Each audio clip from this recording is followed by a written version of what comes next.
Hello dear aspirants, આપ સર્વેનું અમારી YouTube channel game changing સાયકોલોજીમાં હાર્દિક સ્વાગત છે. આજના વિડીયોમાં આપણે પ્રોબેશન ઓફિસર, ચીફ ઓફિસર તેમજ અન્ય કેટલીક સરકારી પરીક્ષાઓ માટે સમાજશાસ્ત્ર એટલે કે સોશિયોલોજી સબ્જેક્ટ અગત્યનો છે. અને સાથે સાથે જે વિદ્યાર્થીઓ બેચલર ઇન સોશિયોલોજી અને માસ્ટર ઇન સોશિયોલોજી કરી રહ્યા છે તો એમને માટે પણ ઓફકોર્સ આ વિડીયોઝ ખૂબ અગત્યના છે.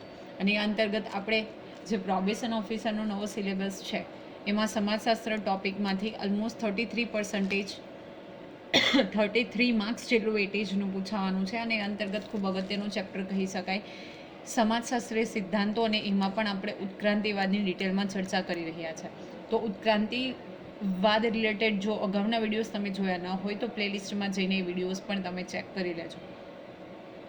આપણે અગાઉ ડિસ્કશન કર્યું હતું કે ડાર્વિન દ્વારા જે ઉત્ક્રાંતિવાદનો સિદ્ધાંત અપાયો એ પહેલાં જ સંભાવ આપણે એવું કહી શકીએ કે ઉત્ક્રાંતિવાદ અને સમાજ કોઈ એક ચોક્કસ વસ્તુ પર સ્થિર નથી, એટલે કે એમાં પણ મોડિફિકેશન આવતું જાય છે, પરિવર્તન આવતા જાય છે, એવી ધારણા જે છે એ તત્વચિંતકોમાં જોવા મળતી હતી. અને એ અંતર્ગત આપણે એની ડિટેલમાં ચર્ચા કરી હતી. હવે આજના વિડીયોમાં આપણે અગાઉનો જે ટોપિક છે એની ચર્ચા કરવાના છે, જે છે હર્બર્ટ સ્પેન્સર સામાજિક ઉત્ક્રાંતિનો સિદ્ધાંત. ઓકે, આપણે અગાઉ પણ જોયું હતું કે સમાજ પરિવર્તનશીલ છે, સમાજમાં ઉત્ક્રાંતિ આવે છે, અને એટલા માટે હર્બર્ટ સ્પેન્સર જે પોતાની વિચારધારા રજૂ કરે છે એને આપણે સામાજિક ઉત્ક્રાંતિના સિદ્ધાંત તરીકે ઓળખીએ છીએ. તો સમાજશાસ્ત્રી હર્બર્ટ સ્પેન્સરે ઉત્ક્રાંતિ અંગેના સિદ્ધાંતને સમાજશાસ્ત્રીય રાહે મૂલવવાનું અતિ મહત્વનું કાર્ય કર્યું હોવાથી તેઓને સમાજ ઉત્ક્રાંતિના પ્રણેતા પણ માનવામાં આવે છે. Again this statement is very important. Okay, એમણે શું કર્યું છે કે સમાજશાસ્ત્રીય રાહે મૂલવવાનું, સમાજમાં પરિવર્તન આવે છે અને એટલા માટે સમાજને મધ્યસ્થ સ્થાને રાખીને એને જસ્ટિફાઈ કરવાનું ખૂબ અગત્યનું કાર્ય કર્યું છે. અને એટલા માટે એમને સામાજિક ઉત્ક્રાંતિના પ્રણેતા તરીકે ઓળખવામાં આવે છે. Right, don't get confuse. અગર ક્વેશ્ચન એવો પૂછાય કે સામાજિક ઉત્ક્રાંતિના પ્રણેતા કોણ છે તો આવશે હર્બર્ટ સ્પેન્સર. પરંતુ ઉત્ક્રાંતિવાદના પ્રણેતા પૂછાય તો આન્સર તમારે લખવાનું છે ડાર્વિન. હર્બર્ટ સ્પેન્સરે ઉત્ક્રાંતિના જે નિયમો સજીવ સૃષ્ટિને લાગુ પડે છે તે તમામ નિયમો સમાજને પણ લાગુ પડે છે તેવી રજૂઆત કરી સમાજની તુલના સજીવ શાસ્ત્ર સંદર્ભે કરી છે. અને સમાજને હર્બર્ટ સ્પેન્સર સુપર ઓર્ગેનિક તરીકે ઓળખાવે છે.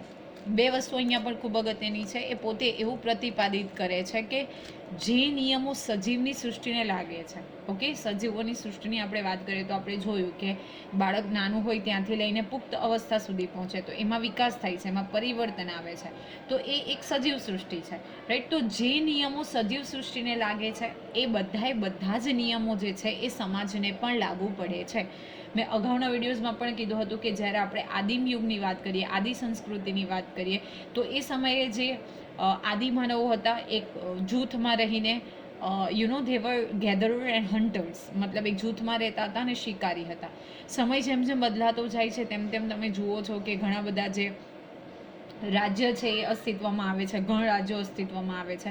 તો જે નિયમ જે છે એ સજીવોને લાગુ પડે છે, તમામ નિયમો સમાજને પણ લાગુ પડે છે, સોસાયટીને પણ લાગુ પડે છે. અને એવી રજૂઆત જે છે એ કોણ કરે છે? Herbert Spencer. અને સાથે સાથે સમાજની તુલનાઓની સાથે કરે છે, સજીવ તંત્રની સાથે કરે છે. અને એટલા માટે એ કન્સિડર આપણે કરીએ તો આપણે એવું પણ કહી શકીએ કે હર્બર્ટ સ્પેન્સર જે છે સમાજને સુપર ઓર્ગેનિક તરીકે ઓળખાવે છે. હર્બર્ટ સ્પેન્સરે પોતાના લખાણો દ્વારા સમાજ અને ઉત્ક્રાંતિ અંગેના વિશદ વિવરણ આપ્યા છે, એટલે કે ડિટેલમાં જે વિવરણ છે, એનાલિસિસ છે એ કર્યા છે. તેમણે પુસ્તકોમાં સમાજ અને ઉત્ક્રાંતિ અંગે વિસ્તૃત ચર્ચા કરી છે અને તેમના લેખ અને પુસ્તકો જે છે એ આપણે હવે ડિટેલમાં ચર્ચા કરવાની છે. તો જે સમાજની ઉત્ક્રાંતિ છે એ અને સાથે સાથે સમાજમાં કયા પ્રકારના ચેન્જીસ આવે છે, કયા મોડિફિકેશન્સ છે, એ બધી જ ડિટેલમાં ચર્ચા એમણે એમના પુસ્તકો અને લેખોમાં કરી છે. તો again this is very important slide for you from the exam perspective. એમનું પહેલું પુસ્તક છે સોશિયલ સ્ટેટિક્સ, જે લખાયું છે in the year of 1850. Next છે પ્રિન્સિપલ્સ ઓફ સાયકોલોજી. ઘણી બધી વખત પૂછાયેલો પ્રશ્ન. પ્રિન્સિપલ્સ ઓફ સાયકોલોજી બુક લખેલી છે 1855માં હર્બર્ટ સ્પેન્સરે. નેક્સ્ટ છે principles of biology. Again it was written in the year of 1855. Next progress, its law and causes, in the year of 1857. Progress, its law and causes એટલે કે જે પ્રગતિ છે એ એના નિયમો અને કોઝિસ એટલે કે એના કારણો. The study of sociology again ખૂબ ઇમ્પોર્ટન્ટ પુસ્તક કહી શકાય, વારંવાર એક્ઝામમાં પૂછાયેલું છે. The study of sociology in the year of 1873. Next છે એસેઝ સાયન્ટિફિક પોલિટિકલ એન્ડ સ્પેક્યુલેટિવ, એ લખાયું છે 1858 ટુ 1874, એટલે કે અલગ અલગ તબક્કાઓમાં લખાયેલું પુસ્તક છે. અગેન ઘણી બધી વખત પૂછાયેલું છે the principles of sociology in the year of 1876. Next છે man versus the state in the year of 1884. The principle of ethics in the year of 1893. Okay, તો ખાસ કરીને આ 4 પુસ્તકો છે તમારે યાદ રાખવાના છે, એમાંથી વારંવાર ક્વેશ્ચન પૂછાય છે. Social statics, principles of psychology, the study of sociology, the principles of sociology. બાકીના પણ તમે એકવાર ગો થ્રુ કરી લેજો. Principles of biology, progress, its law and causes, essays scientific political and speculative, man versus the state, the principles of ethics. તો આ 4 જે books છે એ ખૂબ અગત્યની છે. એન્ડ અગેન તમારે સ્ક્રીનશોટ લેવો હોય તો તમે આનો સ્ક્રીનશોટ પણ લઈ શકો છો, બિકોઝ આ ખૂબ અગત્યની સ્લાઇડ છે. અ હિસ્ટ્રી ઓફ મોડર્ન ફિલોસોફી એનો વોલ્યુમ આપેલો છે, એટલે કે જે ગ્રંથના અલગ અલગ નંબર હોય એ પ્રમાણે volume number 2, that is written in the year of 1955.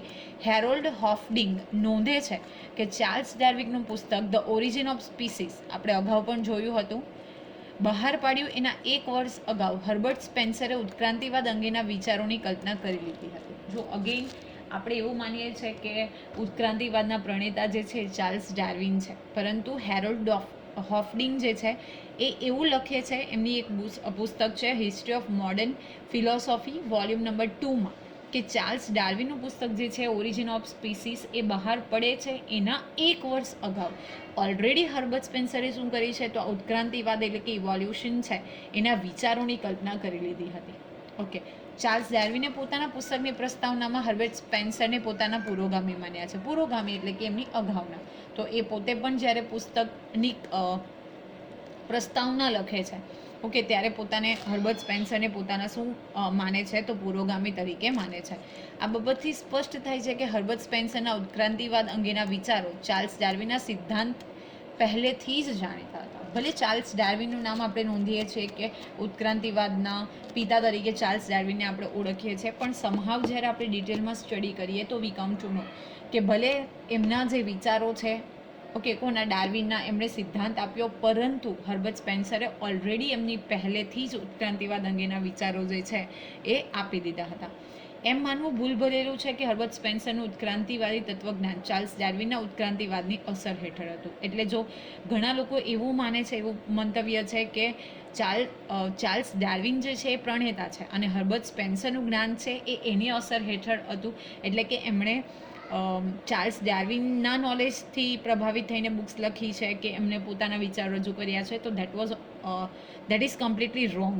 Okay, એની અસર હેઠળ ન હતું, પરંતુ આપણે એવું કહી શકીએ કે ડાર્વિન પહેલાં જ હર્બર્ટ સ્પેન્સર શું કરે છે, પોતાના જે પણ વ્યૂઝ છે રિલેટેડ ટુ ઉત્ક્રાંતિવાદ એ ઓલરેડી ડિસ્ક્રાઇબ કરી લે છે, ઓલરેડી સમાજની સમક્ષ, લોકોની સમક્ષ જે છે પ્રતિપાદિત કરે છે. હર્બર્ટ સ્પેન્સરે પોતાના પુસ્તક ફર્સ્ટ પ્રિન્સિપલ્સ, આ બુક પણ અગત્યની છે, ના બીજા ભાગમાં સાર્વત્રિક ક્રાંતિના વિકાસ અંગેની વિભાવના વ્યક્ત કરી છે. તો એમણે અગેન એમનું એક પુસ્તક છે ફર્સ્ટ પ્રિન્સિપલ્સ, તો એનો જે બીજો ભાગ છે એમાં એ પોતે શું કરે છે, તો સાર્વત્રિક ક્રાંતિના વિકાસ અંગેની પોતે વિભાવના જે છે વ્યક્ત કરે છે, એક્સપ્રેસ કરે છે. હર્બર્ટ સ્પેન્સરે માનવ સમાજની સરખામણી સજીવ શરીરતંત્ર સાથે કરી છે, એટલે કે સામાજિક માળખું અને તેના અંગો જે પ્રકારે પરસ્પર એકબીજા સાથે સંકળાયેલા છે, એ રીતે સજીવ શરીરના વિભિન્ન અંગો પણ પરસ્પર એકબીજા સાથે સંકળાયેલા છે. ઓકે, આપણે જોયું હમણાં જ કે બેઝિકલી એમણે શું કીધું છે કે સમાજ જે છે, સમાજનું માળખું છે એ બેઝિકલી એક સજીવ શરીરતંત્ર જેવું છે. આપણું સજીવનું શરીરતંત્ર અથવા તો શરીર જે છે અલગ અલગ અવયવો, અલગ અલગ અંગો સાથે સંકળાયેલું છે અને દરેકે દરેક ઓર્ગન છે, અંગો છે, એકબીજા સાથે સંકળાયેલા છે વિભિન્ન રીતે. ઓકે, આપણે એમને અલગ ન કરી શકીએ. તો અહીંયા પણ જ્યારે આપણે સામાજિક માળખાની વાત કરીએ તો સમાજના દરેકે દરેક એકમો જે છે એકબીજા સાથે વિભિન્નપણે સંકળાયેલા છે, એવું એ પોતાના પુસ્તક ફર્સ્ટ પ્રિન્સિપલ્સના બીજા ભાગમાં કહે છે. હર્બર્ટ સ્પેન્સર દ્વારા સમાજ અને સજીવ તંત્રની 6 બાબતમાં સરખામણી કરવામાં આવી છે. સમાજ અને સજીવ તંત્રને નિર્જીવ પદાર્થથી અલગ પાડી શકાય છે, કારણ કે બંનેની વૃદ્ધિ અને વિકાસ થાય છે. તો ફર્સ્ટ ફ્રેઝમાં એવું કહે છે કે સજીવમાં જેમ પ્રમાણે સમય જતાં જેમ વિકાસ થાય છે, એ જ રીતે જે આપણું સમાજ છે એમાં પણ વિકાસ થાય છે. Just few minutes back I have given the example related to primitive man, કે એમની સોસાયટી હતી, એ સોસાયટી અલગ હતી, આપણી સોસાયટી છે અલગ છે. આવનારા 5 વર્ષ પછી પણ જે સોસાયટી સમાજ હશે એમાં તમે આસમાન જમીનનો તફાવત જે છે, ફરક છે, એ જોઈ શકશો. રાઈટ. તો જે પ્રમાણે સજીવોનો વૃદ્ધિ થાય છે એ પ્રમાણે સમાજનો પણ વિકાસ થાય છે, અને એ જે છે એને આપણે નિર્જીવથી અલગ પાડી શકીએ છીએ. સેકન્ડ બાબત એવી એમણે ઇન્ડિકેટ કરી છે કે સમાજ અને સજીવ તંત્રના કદમાં જેમ વધારો થાય છે તેમ તેમની જટિલતા અને વિભેદીકરણમાં પણ વધારો થતો જાય છે. જો જેમ જેમ વ્યક્તિમાં ડેવલપમેન્ટ થાય છે, એમાં વિકાસ થાય છે, એમાં વૃદ્ધિ થાય છે, એનું કદ વધે છે, એમ એની જટિલતા એટલે કે કોમ્પ્લેક્સિટી પણ વધે છે. એવી જ રીતે સમાજમાં મેં હમણાં તમને કીધું કે જે પ્રિમિટિવ મેન હતા, યા માની લો કે કોઈ એક ફેમિલી છે, એક ન્યુક્લિયર ફેમિલી છે, રાઈટ, અને એક આપણે એવું માની લઈએ કે જોઈન્ટ ફેમિલી છે. તો જેમ જેમ ફેમિલી મેમ્બર્સમાં ગ્રોથ થાય છે, તો એમ તેમ જે ફેમિલી છે તો પહેલાં સરળ રીતે ચાલતું હતું, હવે કોમ્પ્લેક્સિટી છે આપણે જોઈ શકીએ છીએ. તો અહીંયા પણ એમ જ કીધું છે કે શરીર તંત્રનું જે કદ છે એમાં જેમ જેમ વધારો થતો જાય છે એમ એની જટિલતા અને સાથે સાથે જે કોમ્પ્લેક્સિટી છે, વિભેદતા છે, એમાં પણ વધારો થતો જોવા મળે છે. થર્ડ બાબત અંગે એ પોતે એવું નિરૂપણ કરે છે કે બંનેમાં રચનાતંત્રના પ્રગતિમય વિભેદીકરણની સાથે તેના કાર્યોમાં પણ વિભેદીકરણ જોવા મળે છે. ઓકે, જેમ પ્રગતિ થાય છે એમ કાર્યોમાં પણ ડિફરન્સ છે જોવા મળે છે. એમ બેઝિકલી સમાજની રચનામાં પણ આપણે શું જોઈ શકીએ છીએ, ચેન્જીસ જે છે એ નોટિસ કરી શકીએ છીએ, જોઈ શકીએ છીએ. બંનેમાં સમગ્રના ભાગો એકબીજા પર આધારિત છે, એટલે કે ભાગો પરસ્પર આશ્રિત છે. તેમના એક ભાગમાં આવેલું પરિવર્તન બીજા ભાગને પણ અસર કરે છે. ઓકે, દરેકમાં, ભલે સમાજ હોય કે સજીવો હોય, બંનેમાં, એટલે સમાજ અને સજીવમાં દરેક ભાગ છે એકબીજા પર આધારિત છે, એટલે કે ભાગો એકબીજા ઉપર આશ્રિત રાખે છે. ફોર એક્ઝામ્પલ, આપણે માની લઈએ કે કોફી પીએ છે, રાઈટ, કોફી ગરમ છે, તો તરત શું કરશે, આપણું જે મગજ છે આપણને એલર્ટ કરશે કે ગરમ છે, દાજી જઈએ છે, રાઈટ, આપણે તરત છોડી દઈએ છીએ. તો એક ભાગમાં જે પરિવર્તન આવે છે બીજા ભાગને પણ અસર કરે છે. માનો કે ફોર એક્ઝામ્પલ આપણે જોઈ નથી શકતા, તો એક ભાગમાં પરિવર્તન આવ્યું, તો એની જે બાકીની અસર છે એ તમને શું થાય છે, પૂરી બોડીને પણ ફેસ થાય છે. તો અહીંયા પણ સમાજના કોઈક એક ફ્રેઝમાં પરિવર્તન આવે છે, કોઈ એક એરિયામાં પરિવર્તન આવે છે, તો એની સમગ્ર અસર જે છે પરિવર્તનની એ બાકીના બધા ફ્રેઝ ઉપર આપણે જોઈ શકીએ છીએ. સજીવતંત્ર અને સમાજ બંનેમાં તેના ભાગો એક સ્વયં સમાજ છે. ભલે સજીવ તંત્રની વાત કરી લઈએ કે સમાજની વાત કરીએ, બધા જે ભાગો છે એ શું છે, એક પરસ્પર સાથે સંકળાયેલા છે. સજીવ તંત્ર તેમજ સમાજ બંનેમાં તેમના સમુદાયોના જીવનનો નાશ કરી શકાય છે, પણ તેના ભાગો અથવા એકમો સમય પર્યંત ચાલુ રહે છે. ઓકે, ભલે કોઈ એક અંગને નાશ કરીએ પણ બાકીના જે એકમો છે એ સતત પ્રયત્નશીલ રહે છે, કાર્યરત રહે છે. માની લઈએ કે કોઈ અકસ્માત થવાને કારણે કોઈક વ્યક્તિ કોઈ હાથ પગ ગુમાવે, તો એનો મતલબ એવો નથી કે એનું શરીરનું તંત્ર જે છે એ પૂરેપૂરું તંત્ર કાર્ય કરતું બંધ થઈ જાય. ઓકે, બાકીના જે અંગો છે, ઓર્ગન્સ છે, એ પોતાનું કામ કન્ટિન્યુઅસલી કરે જ છે.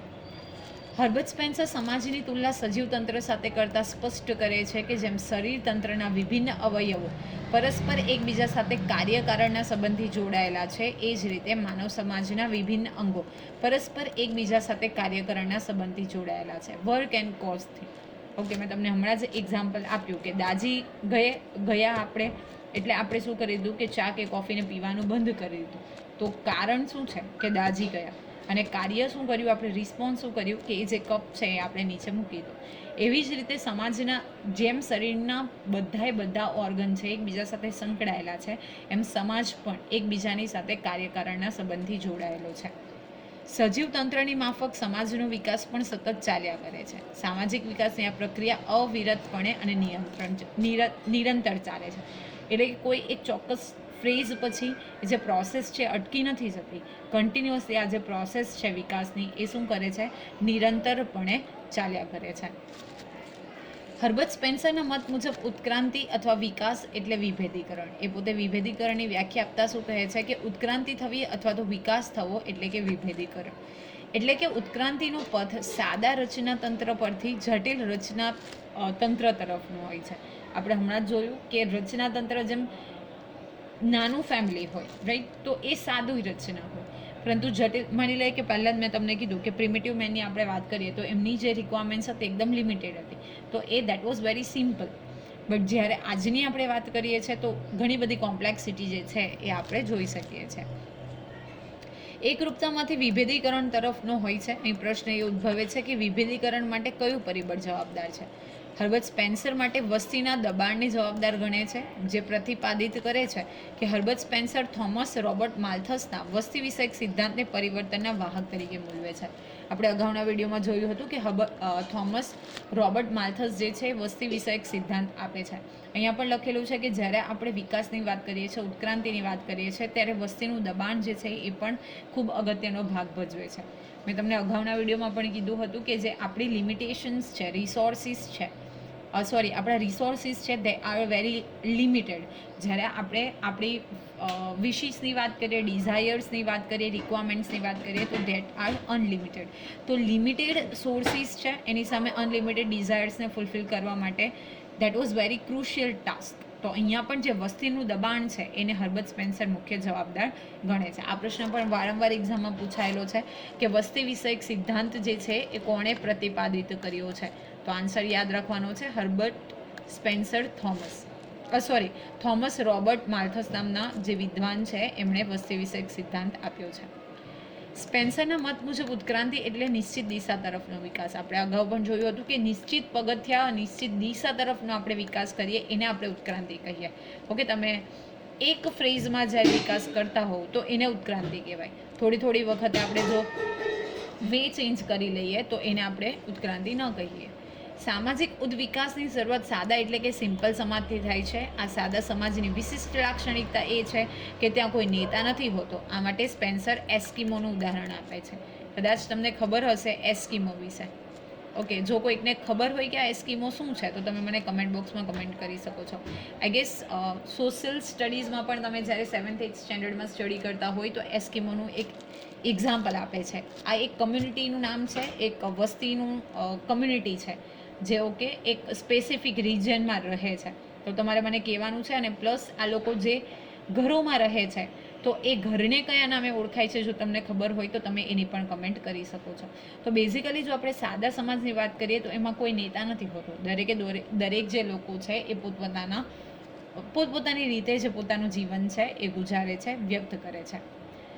ઉદ્વિકાસની પ્રક્રિયામાં આગળ વધતા મિશ્રિત એટલે કે કમ્પાઉન્ડ સ્વરૂપનો સમાજ ઉદ્ભવે છે, જ્યાં વિભિન્ન સમૂહો એક નેજા હેઠળ સંગઠિત થાય છે. આ માટે સ્પેન્સર બાયોડન સમાજનું દ્રષ્ટાંત આપે છે. આગળ જતા બેવડા મિશ્રિત એટલે કે ડબલી કમ્પાઉન્ડ સમાજ આકાર પામે છે. અહીં મિશ્રિત જૂથોનો સમવાયી સંઘ રચાય છે. દાખલા તરીકે પ્રાચીન ઇજિપ્તનું રાજ્ય.